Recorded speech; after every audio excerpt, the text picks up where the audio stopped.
పవన్ కళ్యాణ్ రాష్ట్ర నాయకుడే కాదు దేశ నాయకుడు. ఏపీ డెవలప్మెంట్ కోసం శతవిధాల ప్రయత్నిస్తున్నారు ఆయన.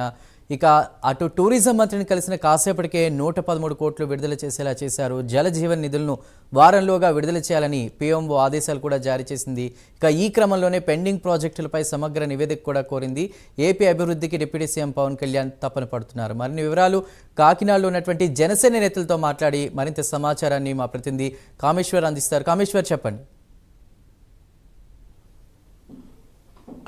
చందు, చూసుకుంటే పవన్ కళ్యాణ్ రాష్ట్ర నాయకులే కాదు దేశ నాయకులుగా కూడా పేరు తెచ్చుకున్నారు. ప్రస్తుతం ఏదైతే ఉందో పవన్ కళ్యాణ్ క్రేజ్ రోజు రోజుకి పెరుగుతుందని చెప్పొచ్చు.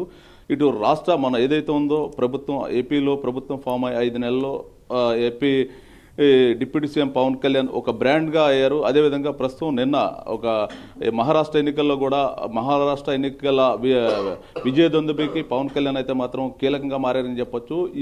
ఈ నేపథ్యంలో పవన్ కళ్యాణ్ ఏదైతే ఉందో పవన్ కళ్యాణ్ టూర్ కూడా ఎంతో ఇదిగా ఆసక్తికరంగా సాగుతుందని చెప్పొచ్చు. నేను పవన్ కళ్యాణ్ అయితే మాత్రం 10 మంది మొత్తం ఢిల్లీ వ్యాప్తంగా కూడా పవన్ కళ్యాణ్ అయితే నీరాజనాలు అందుకుంటున్నారు. ఈ నేపథ్యంలో చూసుకుంటే పవన్ కళ్యాణ్ ఢిల్లీ రెడ్ కార్పెట్ పరిచిందని చెప్పొచ్చు.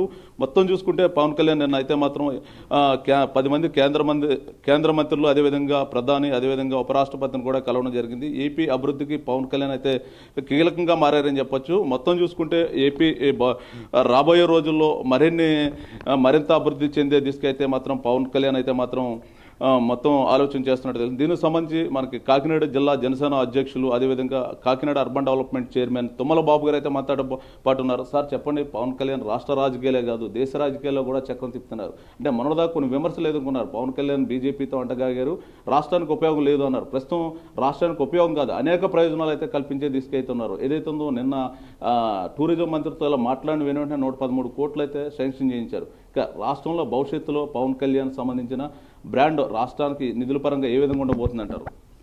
ఆయన పవన్ కళ్యాణ్ గారు మొట్టమొదటి నుంచే ఒకటే చెప్తా ఉన్నారు. ఆయన మొట్టమొదటిగా రాజకీయ నాయకుడి కన్నా దేశభక్తుడు. భారతదేశం అంటే అమితమైనటువంటి గౌరవం, రాజ్యాంగం అంటే అమితమైనటువంటి గౌరవం. అటువంటి వ్యక్తి నాయకుడు కావాలని ఈరోజు ప్రజలందరూ కోరుకుంటూ ఉన్నారు. మరీ ముఖ్యంగా ఈరోజు ఆంధ్రప్రదేశ్ రాష్ట్రానికి ఉప ముఖ్యమంత్రి అయిన తర్వాత పవన్ కళ్యాణ్ గారు ఆయన ఏదైతే శాఖ తీసుకున్నారో పంచాయతీరాజ్ శాఖ కానీ, అటవీ శాఖ కానీ, పర్యావరణ శాఖ కానీ, నీటి మన జలవనరుల నీటి వనరులది ఏదైతే శాఖ తీసుకున్నారో గ్రామీణ అభివృద్ధి శాఖ, అన్ని శాఖలకి న్యాయం చేస్తా ఉన్నారు. న్యాయం చేస్తారండి అంటే మనకి మాటల్లో చెప్పడం కాదు, చేతల్లోనే పనులు జరుగుతున్నాయి. ఈరోజు పంచాయతీరాజ్ వ్యవస్థలో గత వైసీపీ ప్రభుత్వంలో పంచాయతీరాజ్ వ్యవస్థ నిట్ట నిలువునా కూలిపోయింది. అక్కడ నెగ్గినటువంటి సర్పంచులు కూడా తల్ల పట్టుకుని కూర్చున్నారు 3.5 సంవత్సరాలు. కాకపోతే పవన్ కళ్యాణ్ గారు ఆ శాఖ తీసుకున్న తర్వాత పంచాయతీకి కొత్త వెలుగులు వచ్చాయి. ఒక పల్లె పండుగ అనేటువంటి కార్యక్రమాన్ని తీసుకుని 4,500 కోట్లు గ్రాంట్ పంచాయతీలకు ఇచ్చి 30,000 పనులు ఈ రాష్ట్రం మొత్తం చేయించడం జరుగుతూ ఉంది. అది కూడా పండగ లోపల పనులు పూర్తవ్వాలని నిర్దేశించడం జరిగింది. అదే రీతిలో అన్ని నియోజకవర్గాల్లో కూడా పెద్ద ఎత్తున పనులు జరుగుతూ ఉన్నాయి. పల్లెల్లో ఆనందం విరజల్లుతూ ఉంది.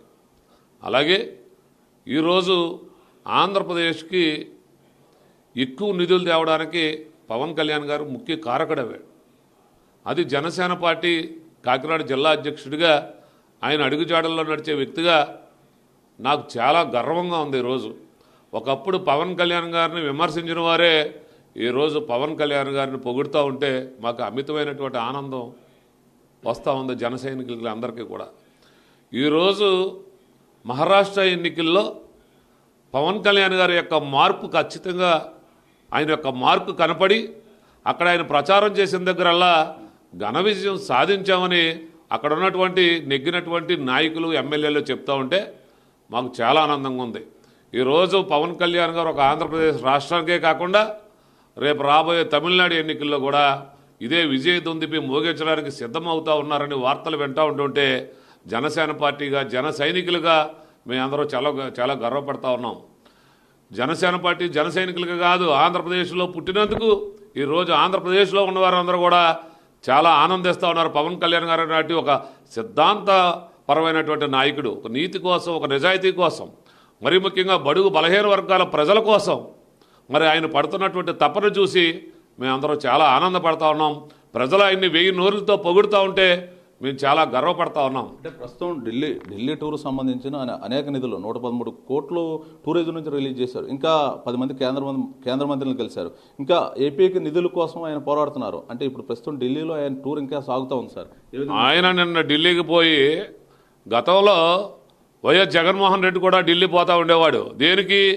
ఆయన యొక్క కేసులు ఏ విధంగా తగ్గించుకోవాలి, ఆయన కేసులు ఏ విధంగా కొట్టించుకోవాలి, ఈడీ కేసుల నుంచి ఏ విధంగా తప్పించుకోవాలి, దానికోసం గత నాయకులు ప్రయత్నం చేస్తే ఈరోజు పవన్ కళ్యాణ్ గారు వెళ్ళి 2 రోజుల్లో 10 మంది కేంద్ర మంత్రులు కలవటం కాకుండా వెళ్ళిన తర్వాత రోజే ఈరోజు మనకు 114 కోట్లు ఈరోజు అఖండ గోదావరి పరిరక్షణ కోసం కానివ్వండి, గండికోట దానికోసం కానీ, టూరిజం డెవలప్మెంట్ కోసం ముఖ్యంగా ఆయన ఇది పెట్టడం. మరీ ముఖ్యంగా ఆయన ప్రాతినిధ్యం వహిస్తున్నటువంటి కాకినాడ జిల్లాలో పిఠాపురం నియోజకవర్గానికి పెద్ద ఎత్తున ఒక R&R రైల్వేది ఎప్పటి నుంచి 20 సంవత్సరాల నుంచి ఉప్పాడ గేటు దాటడానికి చాలా ఇబ్బందులు పడతా ఉన్నారు ప్రజలు. అది శాంక్షన్ చేయించడమే కాకుండా మరి ఈరోజు అనేకమైనటువంటి ఎక్స్ప్రెస్ కూడా పిఠాపురంలో ఆగడానికి ఆయన ప్రయత్నం సక్సెస్ అవుతూ ఉంది. అలాగే విశాఖ స్టీల్ ప్లాంట్ గురించి అడుగుతూ ఉన్నారు. ఆంధ్రప్రదేశ్లో ఏదైతే ముఖ్యమైనటువంటి పనులు ఉన్నాయో అవన్నీ కూడా ఆయన ఢిల్లీ పోయి మరి ఇక్కడ తేవడం మాకు చాలా ఆనందంగా ఫీల్ అవుతా ఉన్నాం. ఇది ఇక్కడున్న తాజా పరిస్థితి. ప్రస్తుతం పవన్ కళ్యాణ్ ఢిల్లీ టూర్ కూడా అంతా ఏపీ డెవలప్మెంట్ కోసం పవన్ కళ్యాణ్ అయితే ఆలోచన చేస్తున్నట్టయితే మనకి కాకినాడ జిల్లా అధ్యక్షులు తెలుపుతున్నారు. ఇది ఇక్కడున్న పరిస్థితి. Water studio.